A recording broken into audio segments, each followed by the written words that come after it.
কেন গুলিটা চালিয়েছিলেন সেটা বলবেন কি? যাতে নিজের ছেলের কাছে মুখ দেখাতে পারি, সেই জন্যই গুলিটা চালিয়েছিলাম ধর্মাবতার।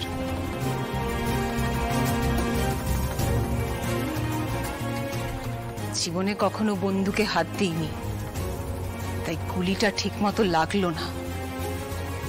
বেঁচে গেল শয়তানটা।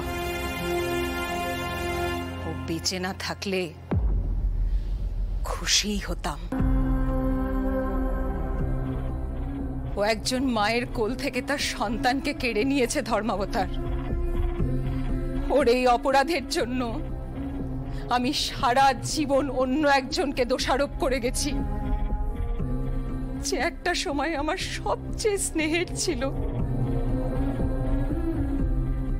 রুদ্রকে আমি আমার মৃত সন্তানের জায়গা দিয়েছিলাম ধর্মাবতার, আর সেই কিনা আমার ছেলের খুনি। একজন মায়ের কোল থেকে তার তরতাজা জোয়ান ছেলে চলে গেলে কি হয়, সে কথা বোঝার ক্ষমতা কারোর নেই।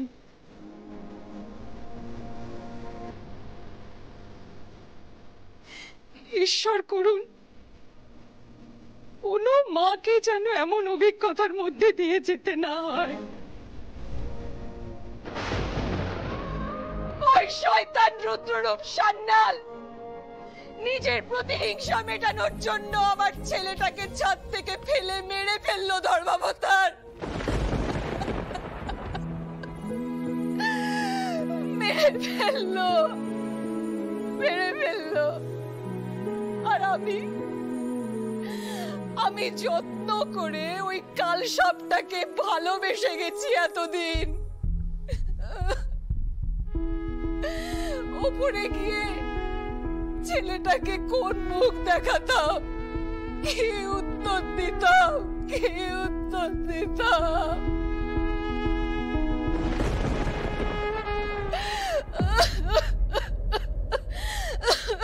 জেঠিমণি, মা, দিদিমা, জেঠিমণি ঠিক আছে তুমি? কি হয়েছে তোমার জেঠিমণি?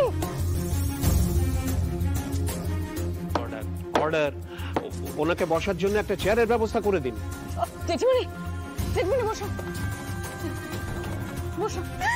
জেঠিমণি। হৈমন্তী দেবী, আপনি একটু জল খাবেন?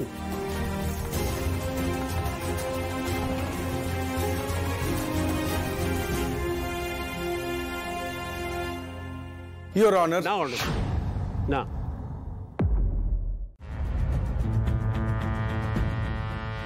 একজন মায়ের আকুতিকে কোনোভাবেই অবজ্ঞা করা যায় না। আমি অভিযুক্ত হৈমন্তী রায়চৌধুরীকে তার বিরুদ্ধে ওঠা সমস্ত অভিযোগ থেকে নিঃশর্তে মুক্তি দিচ্ছি।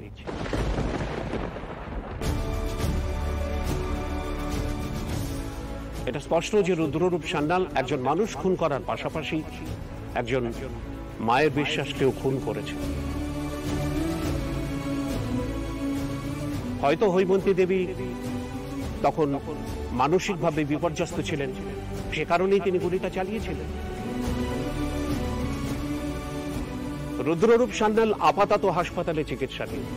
পরবর্তী পর্যায়েতে তিনি তার প্রাপ্ত শাস্তির মেয়াদ পূর্ণ করবেন।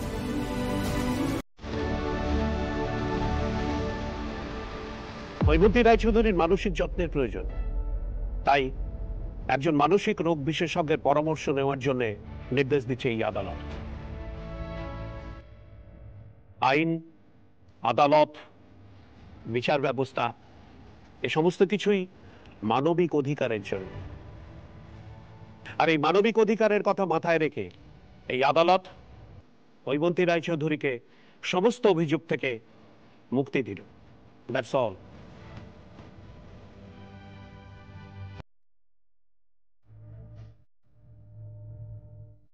না, একটু পরে শুরু করো। আমি বারণ করছি। কেন? আরে বাবা, না, দিদির সাথে তোমার কথা হয়েছিল, দিদি বলেছে দিদির আসতে দেরি হবে। দেরি হবে মানে? কখন আসবে কিছু বলেছে? আমার ফোন করি।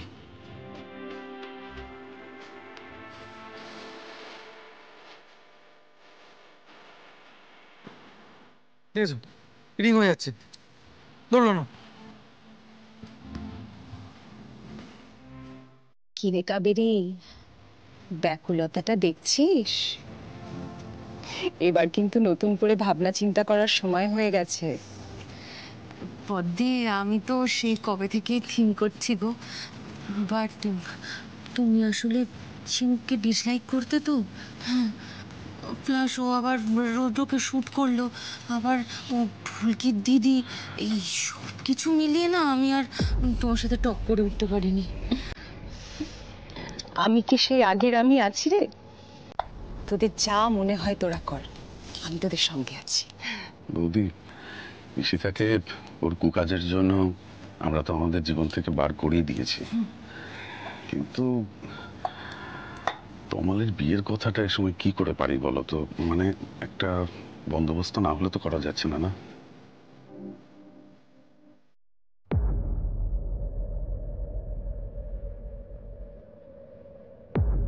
এই তো ব্যাপারটা কি বলুন তো? কি? আরে সেটা তো আপনি বলবেন। বাড়িতে পান্তা পিকনিক হচ্ছে, ফুলকে আয়োজন করেছে, সময় মতন আসার একটা দায়িত্ব নেই আপনার? ফোনটাও ধরছেন না আপনি। আচ্ছা ঠিক আছে, আস্তে। তমাল দেখ তো, দেখ, তুই দেখ, কোনো কথা বলছে না, চুপচাপ দাঁড়িয়ে আছে।